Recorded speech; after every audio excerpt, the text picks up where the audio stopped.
every day, every day. Well, hello, everyone. Thank you for joining our session on awards, surveys, and RFPs. Oh, my. We sort of came up with this idea because during a DE&I discussion, I think it might have been at NALP a couple years ago, we were talking about how all of these things sort of happen at the same time. The awards applications, the surveys, the industry surveys, and then, RFPs, they all sort of seem to happen at the same time. And whether or not they are specifically diversity related, most people, when they see diversity, equity, inclusion, or belonging, or any of the above in any sentence with a survey, it usually ends up on your desk or in your inbox. And so we thought it would be a really great, opportunity to talk through how each of us sort of tackles these huge tasks, but we definitely want to leave some time so that we can hear from you all in terms of ways in which you address these issues, because they really are, especially in light of recent events, diversity, equity, and inclusion is the hot topic now. And so even ways in which people didn't really pay attention or engage, they are doing it in real time now. So with that, we'll just talk. I will share my screen and we shall begin. So today we're going to talk about the various awards, RFPs, RFIs, and the correlating awards ceremonies and recognitions. We'll talk about best practices for gathering and submitting information. And we'll even talk about our pros, our cons, or as they do, the highs and the lows on the Today Show on Saturday. That's like my favorite thing to see, because I'm like, oh, somebody else is not as unfortunate. I'm not as unfortunate as some other people. Sometimes people's funny makes you feel better about your life. So, go with it. And then we'll talk about how to get the appropriate attorneys or relevant business support team members involved in your submission process. So with that, I will turn it to my co-presenter, Michelle, to talk through industry surveys and recognitions. Thank you so much, Kia. I really appreciate that. So just in thinking about surveys, it drives me crazy sometimes, but it also is a necessity in what we do. And as Kia said, these usually land on our desks. If there is any diversity, inclusion, belonging, equity, anything involved, it will usually land with us. Kia, do you mind flipping to the next slide? So there are a couple of surveys that we all pretty much participate in that are annual surveys. We've listed a number of those here. If there are any ones that we have missed, we'd love to have you include those in the chat and we can continue adding to our list of the surveys. But I think these are the ones that we much participate in on a regular basis. The unsolicited surveys. I know it will surprise you, but we're not always the one who receives surveys. Surveys are targeted to multiple people. They're targeted to professional staff, business development staff, our attorneys, our HR team, and these unsolicited surveys seem to come in and happen more and more often. One of the things that I have really tried hard to do is get out in front of these. Establish myself as the repository of these types of surveys, or at least be in the loop when they do come in to the different populations that might receive them. And I justify that by saying and thinking and knowing that we are in the best position to determine the value of participating in those surveys and to see how they fit into the larger picture of what we want to accomplish in our diversity roles. Rewards and recognition, I think, are a little different, but we are also in the best position to research those, take a look at those, and really determine the validity of the recognition. I really like to ask myself, is this something that is going to boost an attorney's or the firm's profile, reputation, brand, standing in the community? How is it going to help when these unsolicited things come in. One of the best resources we have is this group right here to help us when we get these things and we try and research them and we try and learn more about them. Quick emails to the listserv have just given me a wealth of information as I think about these things that come in and whether or not we want to participate. And having that information is really going to give you what you need to navigate those difficult discussions when you have to tell someone we are not going to participate or we are not going to pay to have that award or that recognition.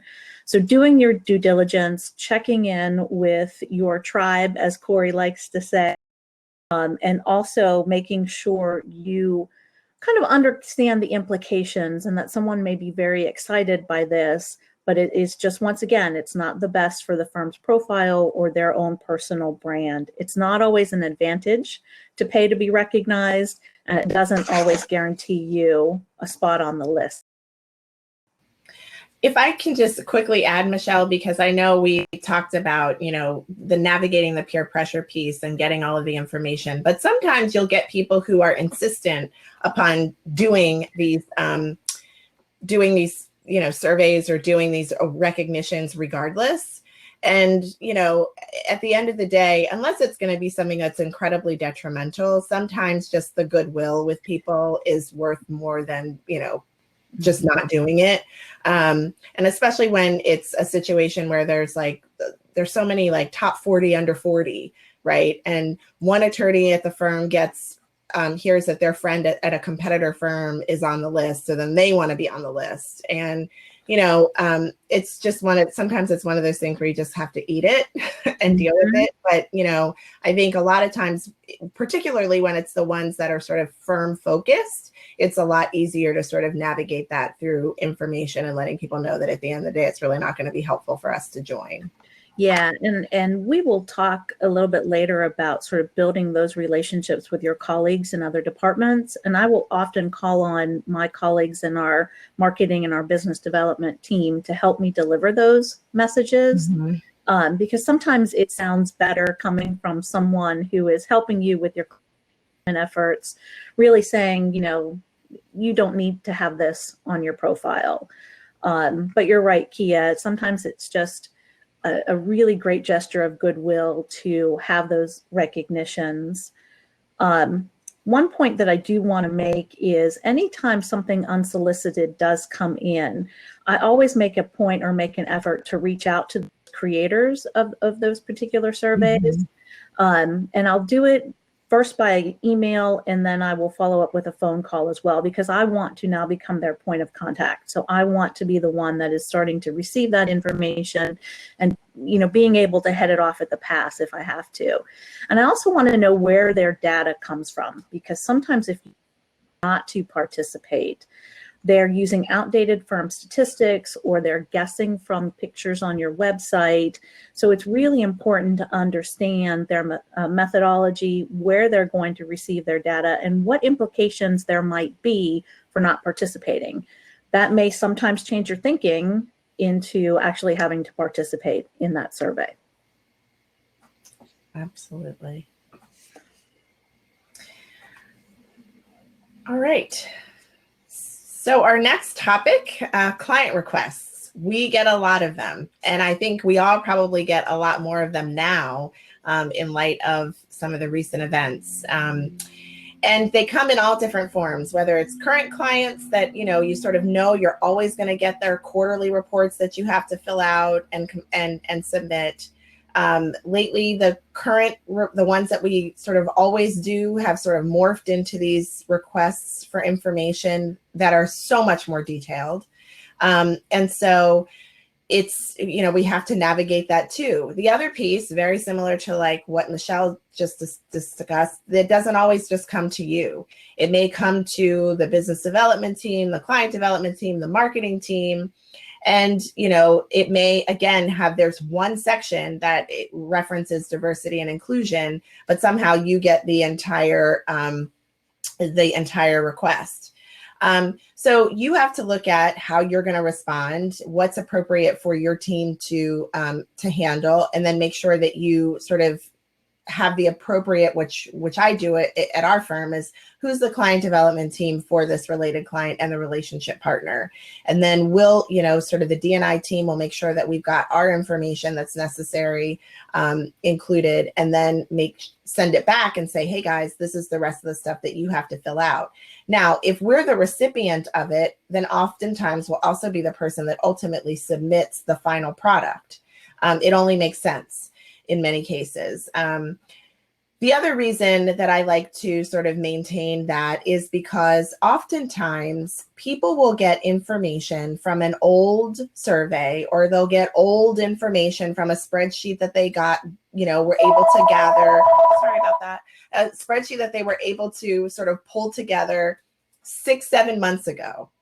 And that information is old and that information is outdated. Or they'll pull together information from a response to a survey that we did 18 months ago and want to just repurpose that information. And we'll talk about repurposing responses. But it's one thing when your team repurposes a response and they've appropriately updated it. It's another thing when another team repurposes a response and they literally do a cut and paste job. So it's really important. I like to sort of, and I know we've all talked about here, our panel talked about the fact that we like to also kind of remain that point of contact for the client.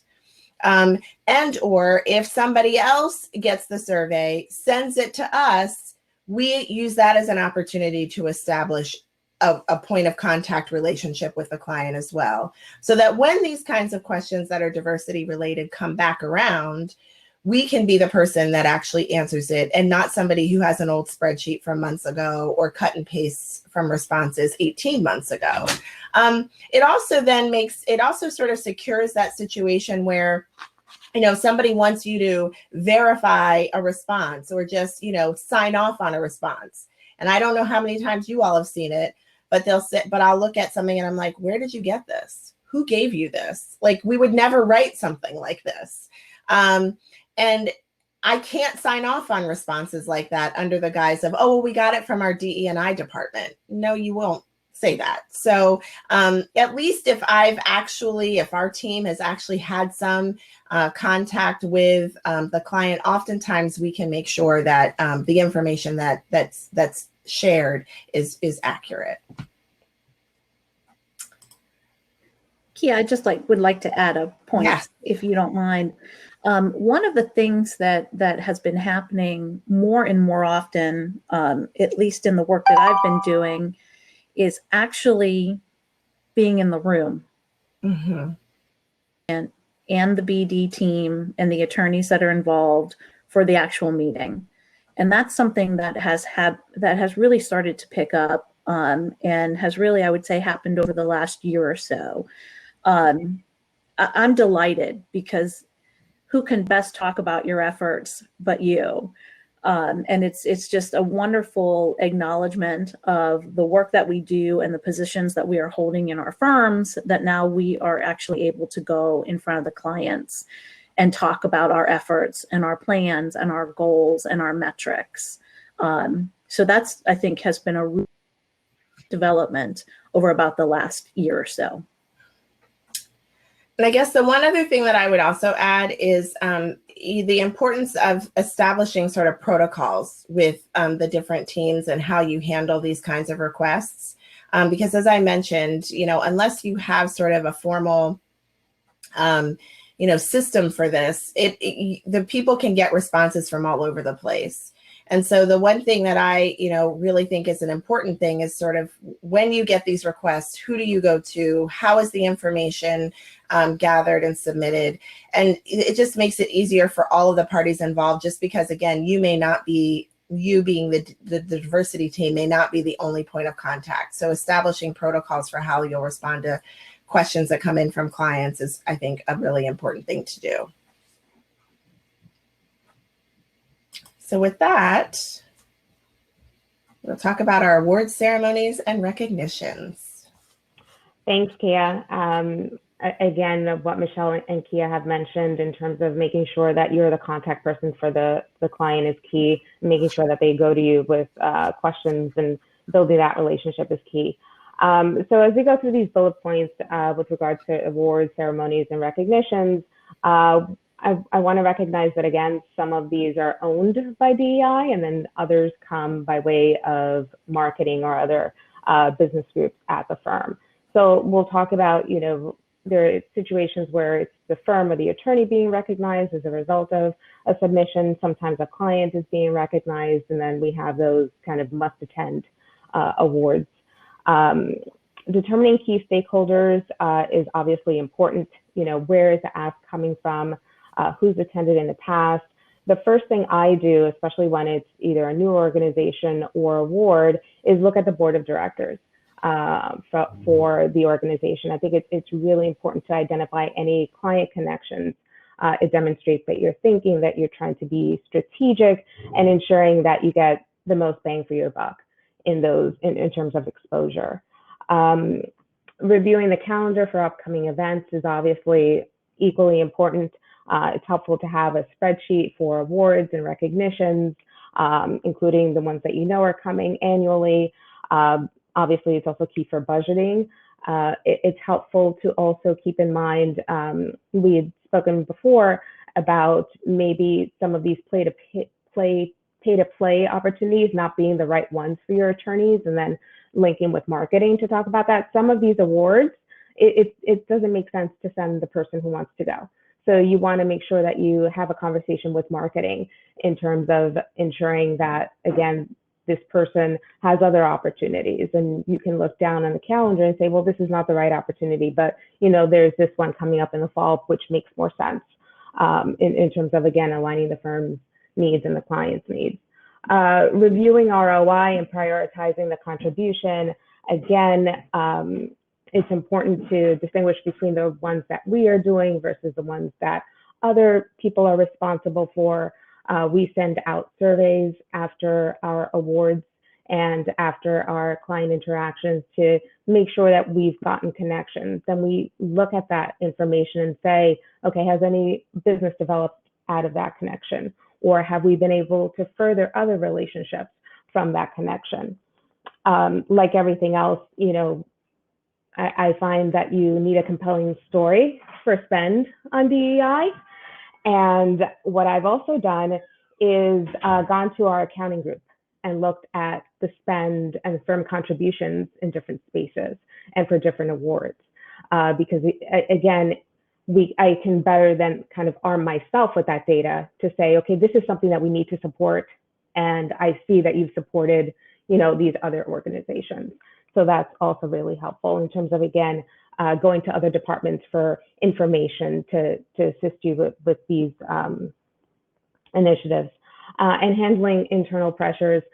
Again, it's the same. Sometimes you'll have a partner who wants to go because it's a nice venue, or they think that they deserve to go, and they're the ones that should go because they're the ones that have more ability to develop client connections or meet people in the industry. And what's been helpful, especially this year, one is that everything's virtual, so that usually helps in terms of the number of people who can attend. But also I remind them that this is a time to amplify others. And sometimes when there's a conversation between, okay, should this partner attend or should this associate who's worked really hard in this space attend, obviously making the pitch and the compelling story for the associate to attend. I also, again, if I've gone back and looked at the board of directors and looked at client connections, I look for allies within our partnership, because oftentimes, while it may not be something they're directly involved with, I can bring them in and say, okay, this is the person who I think should attend, and this is why, and they can also help in that regard. I think we've been in a lot of sessions between yesterday and today, talking about how we can take care of ourselves and ask for help, and I think sometimes we don't. So this is an opportunity to, again, collaborate with others to meet the goals, and again, just helping the firm further a lot of these initiatives. It's not all on our shoulders.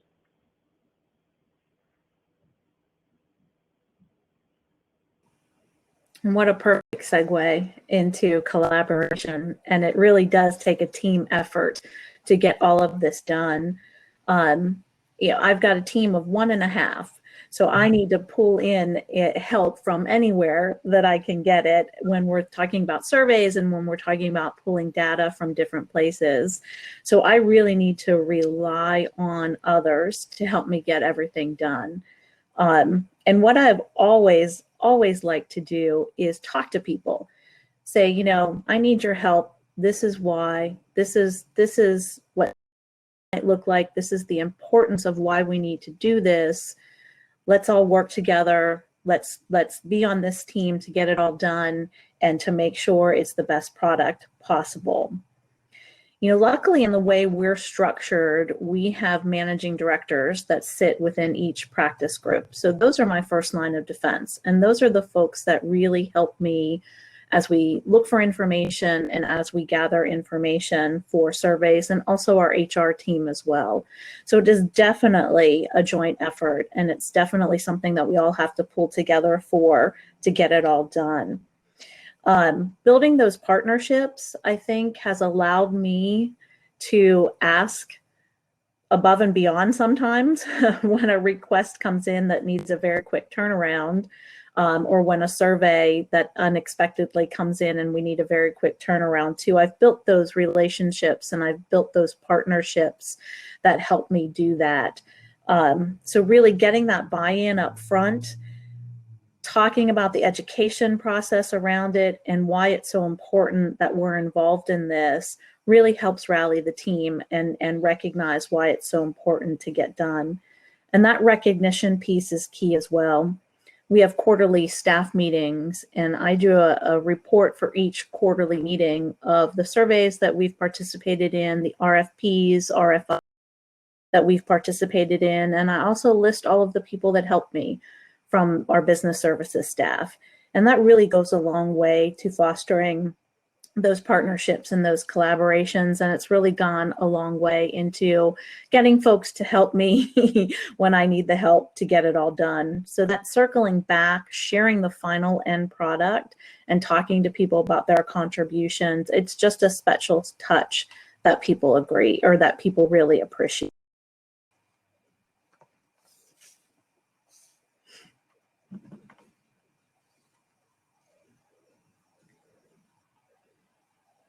I'm just going to buy the t-shirt that says you're on mute because I'm always on mute. But talking about best practices, and somebody mentioned this in the comments, but it's repurposing materials and responses. I think it's similar. We'll find sort of what is our fine-tuned response, because many of the questions that get asked in each of the different surveys, RFIs, RFPs, client requests, they ask the same questions, right? And so rather than every time somebody needs a response, they're sending it to your team or to you, if it's you and a half of another person, you definitely want to have sort of, your easy button. And oftentimes it is repurposing materials and responses. And especially when you have some of these responses that are super in depth, like something for working mother or HRC, there's usually some nugget that you can pull out of those longer narratives for each of those that you could use in other responses. So, and then obviously being mindful about customizing them and not just, cutting and pasting, which I know oftentimes we'll see happens. But also, sort of creating your, frequently asked questions, making sure that you sort of have something that in your educating people that Michelle talked about, you can share, here's where you can find some information that may be helpful to you when you get these requests for information. So it's really important to sort of create sort of your easy access so that you're not constantly, sort of mired in having to look at every single request that comes in and respond to every single inquiry, that other people are knowledgeable enough about what's going on. And if they're not knowledgeable enough, they at least know where they can go find that information so that you don't have to always be the conduit for it.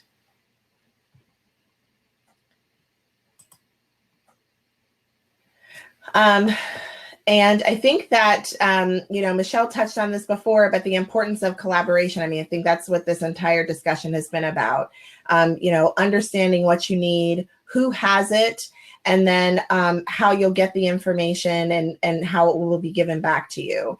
And recognizing the business support teams that help pull all of this stuff together. I know things, again, I mentioned HRC and Working Mother because those tend to be two of our biggest and longest and most involved of the kind of industry surveys that we do. But those are things that sort of require information from a multitude of departments, not just DEE and I.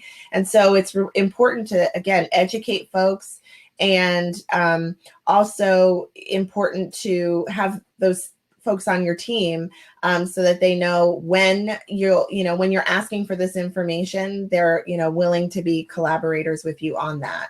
And when we talk about, again, templates and easy access, I think one of the things that you want to do for people is make it as easy as possible for them to be able to give you the information that you need.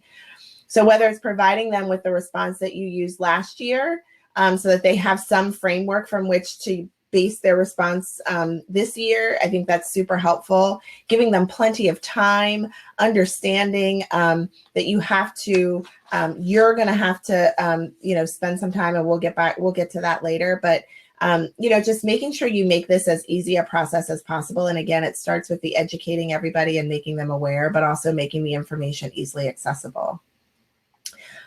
Michelle, Yakiry, either of you have anything you want to add? Yeah, I mean, I think we talked about this in preparing for this. It's difficult when you get a task or a piece of, a survey or, a big RFP to put together. And once we're done and if we've won an award or we've ranked well, I include the people who helped make this happen in other departments, and I give them a shout out as well, because then obviously they're just more likely to help next time, and they're more forthcoming with the information. Agreed. Well, and somebody again in our chat mentioned how do you incentivize people to respond to your internal deadline versus the survey deadline? And timing is everything. I envy the person. Bendita mentioned that she quit Working Mother. I envy that because that's months of time, weeks of time that you don't have to worry about anymore. But I don't think all of us are that lucky. So it really is everything. So it's sort of, again, it goes back to the educating people. One of the things that I've done with our team is we've created a roadmap. I'm sorry. We've created a year-long roadmap. And so we sort of map out when different, again, the ones that we know, when different surveys, awards, applications, et cetera, are going to come out and when the deadline is. It also is it's helpful for us to sort of map out sort of what the bandwidth is going to be at certain times of year. It's helpful administratively in terms of knowing when we're going to be super busy, when are sort of all hands on deck times, when are times where, it's fine to do vacations and take time off because we just know, and you can look at that, right? But it's also helpful when we're talking about educating people and giving people enough time so that you have time to be able to get the information back and review everything before it's finally submitted. So I think it's, when people know, especially for certain recognitions that, everybody wants to make sure that we get, and you've got marketing involved, you've got your firm leadership who's really invested. I think those are some of the easier ones to be able to, sort of get people to understand your timeline. But to the extent that you can, you always have to build in that cushion, right? Because inevitably there's going to be one department that they're so swamped, they're so busy, they couldn't possibly, focus on responding to your request. And that also means that in those instances, you also have to have some of your stakeholders involved that are also sort of saying and messaging the importance of this exercise and that they need everyone's cooperation in getting it done. So, determine what your deadline is. There's some that you just know, like, it's going to take a long time. So give yourself as much time as possible. And then there's sometimes like you get something and you're like, the turnaround is just a couple of weeks. So you don't have that much time. But as soon as you get it, make sure you let people know. Our team tends to send things out a couple weeks in advance in anticipation that this is coming down the pike, so people can sort of have it on their radar. And then, again, just sort of building in a few days window so that you can either tweak and massage the responses, and or if you need to go back and get some additional information, you have time for that. And, if it's something that, you just, again, utilizing your stakeholders, if you need to sort of help with that messaging about importance. Nick and Yakiry have 2 great comments in the chat. All right. So, Nick, I'm just scrolling back, or Michelle, if you know them, go ahead. You can. Sure. Nick's comment is, no one cares about my deadline, but if it's suddenly Jane Rainmaker's deadline, then they will pay attention. And Yakiry, her hack is, I tell them our DEI EC member needs to review. Yes. I think that's very true. Again, it's utilizing your muscle, right? Who are the people that can help make sure that, you sort of move things along? I think that's a very important piece to the success of doing this, and certainly something that we've all had to utilize from time to time. And the reality of it is some of these surveys or awards applications, people actually really do want to see them before we submit them. For example, the co-chairs of our women's forum, they want to see, they're very involved in the response process. And so they are all in. So I can't not provide that window of time for them to be able to review. I've also, we have someone in our marketing group and someone else in another business support group who is very interested in DEI issues. And I've kind of borrowed that person from time to time to help with a lot of these things. Yeah. Because they like to learn about what we're doing in this space. And I think that's really helped us in, again, making sure that DEI is part of those meetings and in monthly marketing meetings or whenever they're meeting. Because I think, to Bandita's point, DEI needs to permeate everything that we do, and it can't just come back to us. So what are we doing to reinforce that behavior? Because sometimes we're rewarding negative behavior, right? So again, it's acknowledging what we can be doing to set boundaries around this too.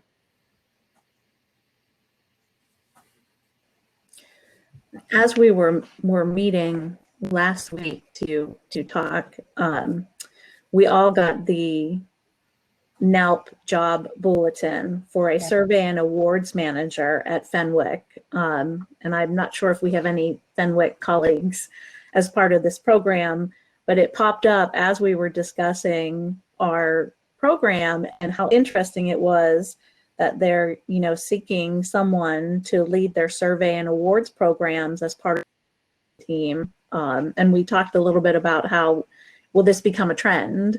Will this sort of become a new role within firms, and how will that look? Who will that person, where will they sit? Who will they report to? Going back to that collaboration as well. So that was an interesting development that happened as we were prepping for our program today. Well, we've had some really great comments in the chat. I don't know if they've extended our time because we started a little bit late, but we really, and it's worked out that we finished right at 2 o'clock. So then we have time if people have questions or comments. We've gotten some really great comments in the chat. But we also want to use this as an opportunity. People have started sharing some of their hacks. So please feel free to share. What are some things that you do? Sending people reminders prior to the deadline is definitely a good one. We sort of have a tickler system where we remind ourselves that we still need to get, what do we need? Anybody else? Any other good things?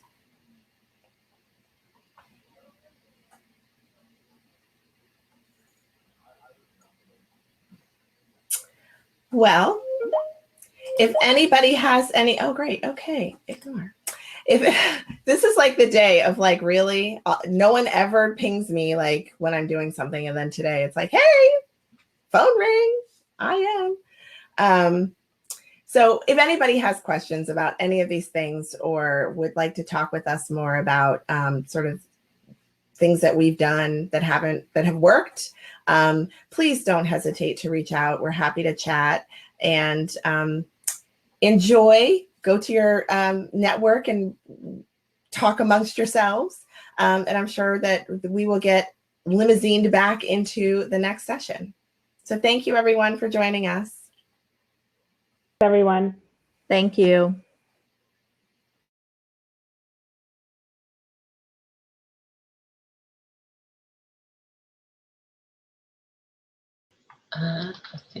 Thank you all so much. That was great. We are going to take down this presentation and you'll go back to the floor plan and you'll need to hit the presentation hall button, which is on the left-hand side, and that will take us back to the main room so that we can start the final session. So go ahead and head that way now. Thanks.